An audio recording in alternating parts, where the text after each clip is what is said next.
So we're here with John with Subterra Utility Locating. We're doing this right before we get our job site done. We had Blue Stake come out today before we put the helicals in.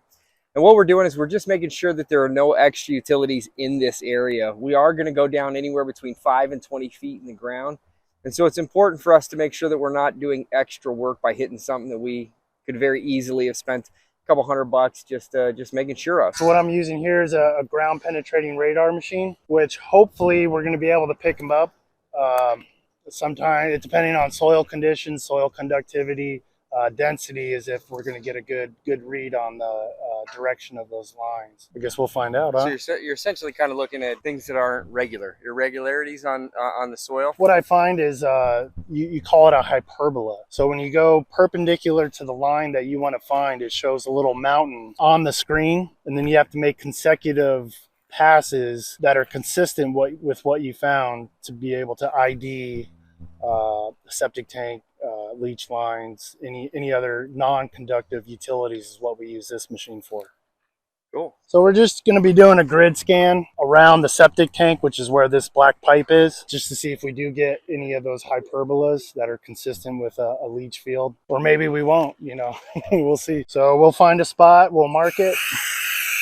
It's a pretty decent image there. And then we'll try to make some consecutive images. Hopefully they line up, and then that's our leach field. So if you're doing any digging in Arizona, by law, you have to have a public blue stake. Public blue stakes will get the main utilities up to the meters. From the meters in residential properties is going to be private. And that's where I come in, is to locate those, because the public blue stake guys will not locate private utilities, just like I cannot locate public utilities. Always have to call in a public blue stake. Private locators like myself are optional, but highly advisable, because yeah, you run the risk of damaging a leach field, which can cost tens of thousands of dollars to repair. Do it the right way. You also run into the scenario where this machine doesn't want to find the leach lines. It depends on soil conductivity, soil density, a lot of variables that go into if you're going to get a good image of that utility, or in this case, leach lines. I have a couple other methods, but what you would want to do is try to pothole down to where I think they are, to confirm that I'm right.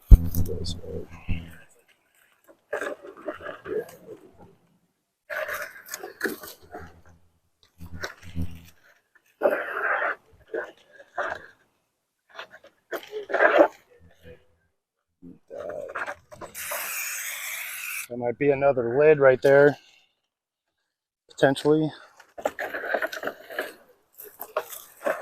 Back and forth, and you know, thoroughly covering the area, typically in a grid scan. But if I'm not having the best of images per se, so right now, yeah. I have another method using a divining rod to try to confirm what I'm finding with the GPR, because the GPR is not giving me a good ID on these lines. Then it might be up to the homeowner to dig down to make sure I'm right and confirm that they are going the direction we think they're going, versus the direction we don't want them to go and could get damaged. I think that's it for really this right now. I think we had a couple good images over there. I'm going to try my divining rod, see if it goes off in the same spot. The percentage wise is going up that they're going to the north. So we're using the divining rod to confirm our locations that we picked up with the GPR, because the GPR wasn't producing a good quality image of the suspected leach lines. So I'm going to run over it with my divining rod just to confirm. It's an extra layer to confirm that these are going due north.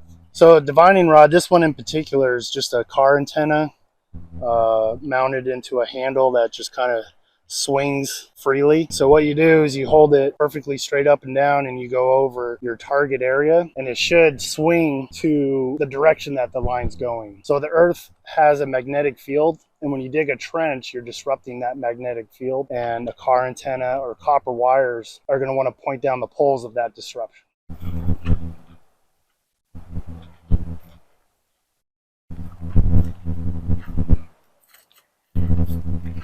Yep. There they went, right on what we picked up with the GPR. We'll do it again down here just to make sure. So using this device is more of like a confirmation what you're finding with your other pieces of equipment. Secondary confirmation. Exactly, yeah. And so what I'll do is I'll go down to where the digging is going to be happening and see if they go off there. And if they don't, that's great. If they do, there might be something else out there. Great. So we went across the dig scope. I didn't pick up anything, or the divining rods didn't. I thought I was seeing something there, so I mark it so I can go back through. And if I see something else, like 15 feet away, then I'll say, hey, there potentially could be something there. Doing it right, John? Hold it straight up and down. Am I not straight? You're divining the. There, I'm straight. Yeah. Hold it to your chest so you don't have any movement. Didn't work for me. Yeah. Oh. So now I could start over here and Go go that back way? the other way. What does it feel like playing? Nothing. You can't feel it at all. Yeah, so right in there. So it gives you a general idea of where it's at. It's not going to be exactly where that turns. Worked. I didn't do it. Not witchcraft, boys and girls. I'm not 100%, but I do think that they are going north. It's just something that I'm going to have to tell my client, which is Clay, my findings. Yeah, I think we're going to do another pass because anytime you see a tag like this with the twisted wire going into the ground, that means there's a septic tank in this location, usually tied off to one of the lids. I was thinking that was another lid over there just because it looked exactly like this spot. But that could be just a vent. This could be the lid. Usually there's two lids on a septic tank, but I do not see any other tags. We knew there was a septic system here, but we weren't sure which way the leach lines went.